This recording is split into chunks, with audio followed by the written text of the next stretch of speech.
Revenue તલાટીનું પરિણામ આવી રહ્યું છે. શનિવાર સુધીમાં રેવન્યુ તલાટીના પરિણામની અપડેટ છે. એટલે કે રેવન્યુ તલાટીમાં કોને મેઇન્સ આપવા મળવાની છે, અને જે મિત્રોને મેઇન્સની તક નથી મળતી તો એમને મિત્રોને હારવાની જરૂર નથી. માનો તો હાર છે, બાકી કાલે નવો વાર છે. સીસી આવી રહી છે, અને ત્યારબાદ તો નવેમ્બર મહિનાની અંદર આપણા માટે 2350 જગ્યા ગુજરાત પંચાયત સર્વિસ સિલેક્શન બોર્ડની જુનિયર ક્લર્કની આવી રહી છે, જેમાં એક જ પરીક્ષા છે.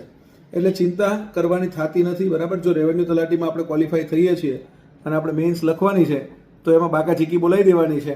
અને જો કદાચ આપણે રેવન્યુ તલાટીમાં સફળ નથી થતા તો તમારે આગળ जब तक न सफल हो नींद चैन को त्यागो तुम, संघर्ष का मैदान छोड़ मत भागो तुम, कुछ किए बिना ही जय जयकार नहीं होती, कोशिश करने वालों की हार नहीं होती. આપણે આપણો બેસ્ટ પ્રયત્નો ચાલુ રાખવાના છે.